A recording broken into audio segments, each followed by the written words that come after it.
Sahabat, kalau hari ini kita merasa sudah sulit menghafal panjang-panjang Al-Quran, kalau mata sudah mulai kabur, lidah pun terasa berat melafalkan ayat-ayat, maka jangan khawatir. Islam ini agama yang memudahkan, dan Rasulullah sallallahu alaihi wasallam sudah memberikan solusi. Ada satu surah pendek, ringan dibaca, tapi pahalanya setara 1 kali khatam Al-Quran. Masya Allah. Apakah surah itu? Mari kita gali bersama-sama. Bismillahirrahmanirrahim. Assalamualaikum warahmatullahi wabarakatuh. Alhamdulillahi rabbil alamin. Wassalatu wassalamu ala asrafil anbiya'i wal mursalin wa ala alihi wa sahbihi ajma'in. Amma ba'du. Sahabat Imam Muda yang dirahmati Allah, syukur alhamdulillah kita bisa berjumpa lagi di channel ini.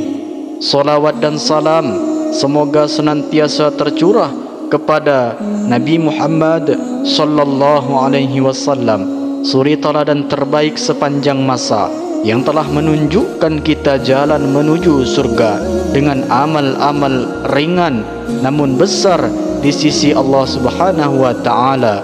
Mari para sahabat, kita ucapkan atau bisa tuliskan di kolom komentar, Allahumma sholli ala sayyidina Muhammad wa ala ali sayyidina Muhammad. Semoga dengan ucapan atau tulisan solawat tadi, kita semua diakui sebagai umatnya, sehingga kelak kita mendapatkan pertolongan beliau. Harapan dan doa saya, semoga sahabatku semuanya selalu diberikan kesehatan, dilapangkan rezekinya, diampuni dosa-dosanya, dan dipanjangkan umurnya oleh Allah Subhanahu wa ta'ala. Amin ya rabbal alamin. Sahabat Imam Muda yang dirahmati Allah, ada satu masa dalam hidup kita di mana tubuh tak lagi sekuat dulu, penglihatan mulai kabur, dan hafalan pun mulai menghilang satu persatu. Tapi apakah itu berarti kita tidak bisa lagi beramal? Tentu saja tidak, sahabat. Justru ada saat seperti itulah Allah bukakan jalan mudah untuk mengumpulkan pahala yang besar, asal kita mau meluangkan sedikit waktu dan ketulusan hati. Sahabat, pernahkah kita duduk sendiri mengenang masa lalu, saat dulu tubuh ini masih kuat, kaki masih ringan melangkah ke masjid, hafalan Al-Quran masih melekat di kepala, dan mata masih jelas membaca mushaf. Tapi kini usia telah menggerogoti tenaga, penglihatan mulai kabur, hafalan pun satu persatu mulai hilang dari ingatan kita. Lalu muncul pertanyaan dalam hati, masihkah aku bisa meraih pahala besar seperti dulu? Maka tenanglah sahabat, karena Allah Maha Penyayang. Rasulullah SAW juga telah memberikan jalan, telah memberikan solusinya. Ada satu surah pendek yang ringan dibaca, tapi pahalanya sangatlah besar, setara dengan separuh hingga 1 kali khatam Al-Quran.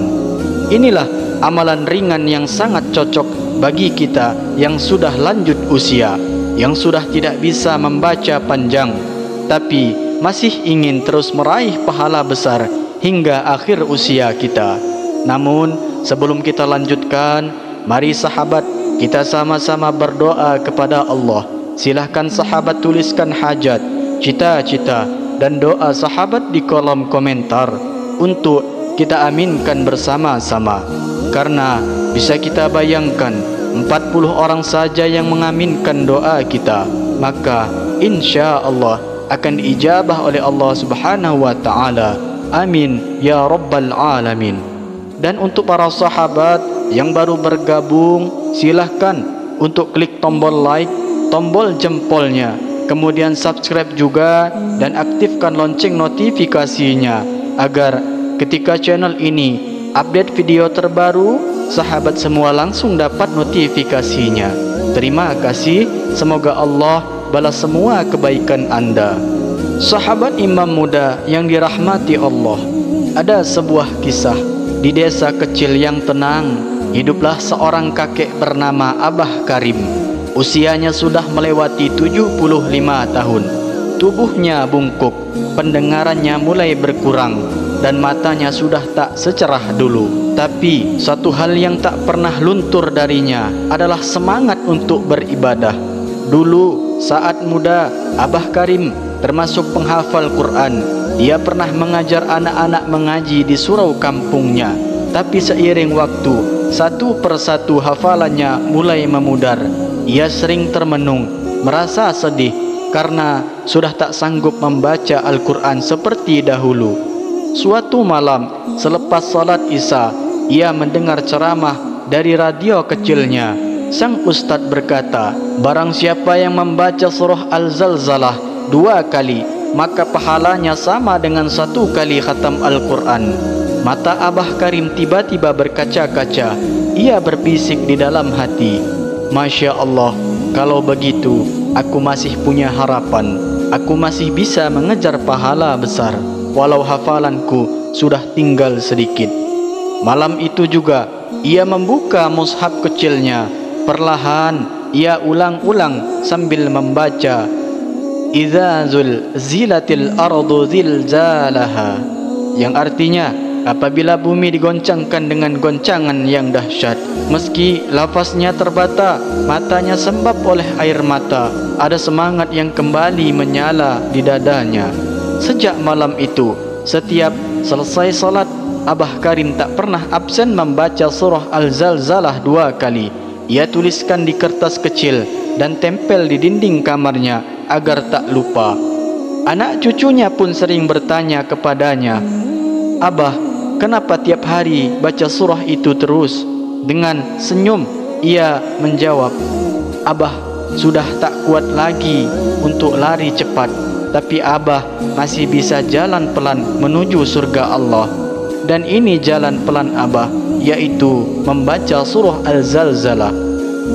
Beberapa tahun kemudian, Abah Karim wafat dalam keadaan sujud saat sholat subuh. Di sakunya masih tersimpan kertas kecil yang bertuliskan Al-Zalzalah. Kisahnya menginspirasi banyak orang di desanya.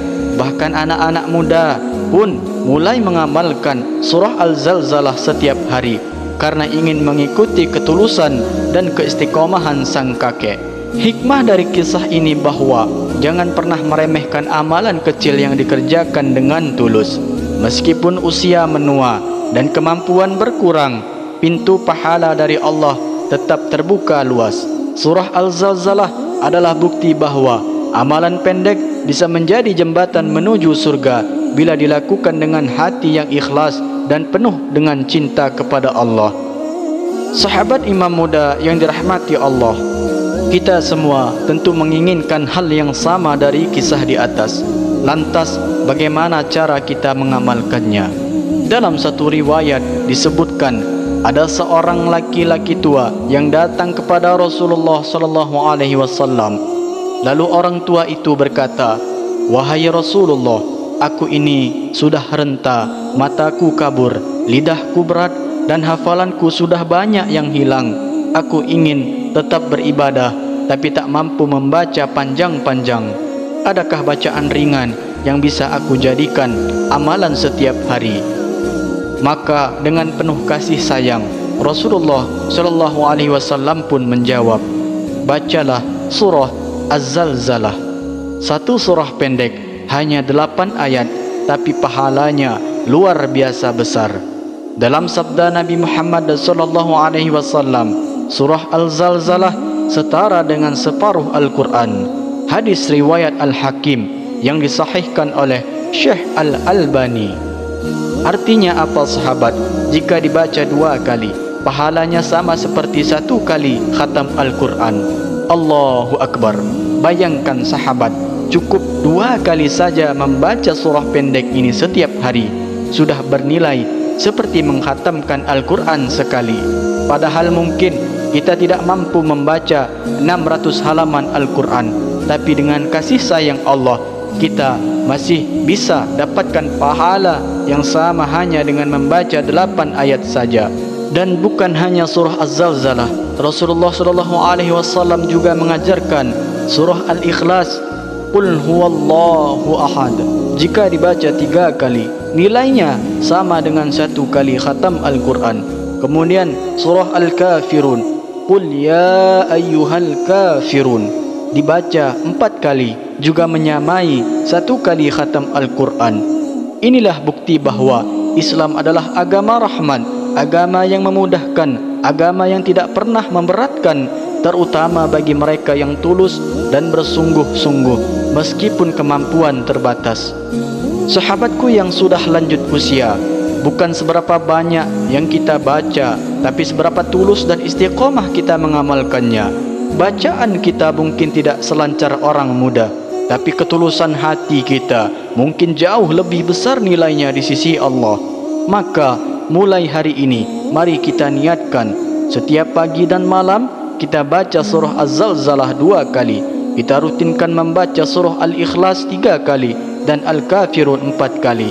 Tidak berat, hanya butuh waktu beberapa menit, tapi insya Allah pahala besar dan amalannya terus mengalir hingga akhir hayat kita. Walaupun tidak ada ketentuan waktu khusus dari Rasulullah SAW secara eksplisit untuk membaca surah Az-Zalzalah ini, namun berdasarkan kebiasaan para ulama dan adab dalam berzikir dan membaca Al-Quran, maka berikut ini waktu-waktu yang terbaik untuk mengamalkannya. Yang pertama yaitu setelah solat fardu, setelah solat 5 waktu, terutama subuh dan maghrib adalah waktu terbaik untuk zikir dan membaca surah-surah pendek. Baca surah Az-Zalzalah 2 kali setelah solat, insya Allah mudah diamalkan dan berpahala besar. Lalu yang kedua, sebelum tidur. Malam hari menjelang tidur adalah waktu yang tenang, hati lebih khusyuk. Maka amalkan 2 kali surah Az-Zalzalah ini sebelum tidur agar menutup hari dengan pahala setara khatam Al-Quran. Yang ketiga, waktu pagi hari atau zikir pagi selepas solat subuh atau saat mentari belum tinggi adalah waktu penuh keberkahan dan sangat dianjurkan untuk zikir pagi. Sertakan surah Az-Zalzalah 2 kali dalam rutinitas pagi Anda. Catatan penting bahawa kita tidak harus menunggu waktu tertentu. Kalau boleh sempat siang hari ataupun sore hari juga boleh. Yang terpenting adalah istiqomah dalam mengamalkannya. Meskipun hanya dibaca 2 kali dalam sehari, tetapi rutin kita membacanya. Yang pada intinya sahabat, jadikan surah Az-Zalzalah ini sebagai bagian dari rutinitas zikir harian kita, seperti subuh, setelah zikir pagi, dan sebelum tidur. Sahabat yang dirahmati Allah, tidak ada kata terlambat untuk berbuat baik. Tidak ada usia yang terlalu tua untuk mendekat kepada Allah. Selama napas masih ada, maka pintu pahala masih terbuka. Kalau hari ini kita merasa lemah, tidak bisa seperti dulu dalam membaca dan menghafal Quran, maka jangan berkecil hati, karena Allah tidak melihat banyaknya, tapi melihat ketulusan hati kita. Mulailah dari yang ringan, cukup 1 surah pendek, tapi istiqomah. Surah Az-Zalzalah 2 kali sehari bisa menjadi tiket pahala sebesar 1 kali khatam Quran. Maka mari kita istiqomahkan amalan ini. Ajak juga orang tua kita, kakek nenek kita, atau siapapun yang sudah lanjut usia, karena bisa jadi amalan ringan inilah yang menjadi sebab surga mendekat. Semoga Allah jadikan kita hamba-hamba yang terus istiqomah, dan semoga kita semua wafat dalam keadaan husnul khotimah. Amin ya rabbal alamin. Wallahu a'lam bissawab. Akhirul kalam, wassalamu alaikum warahmatullahi wabarakatuh.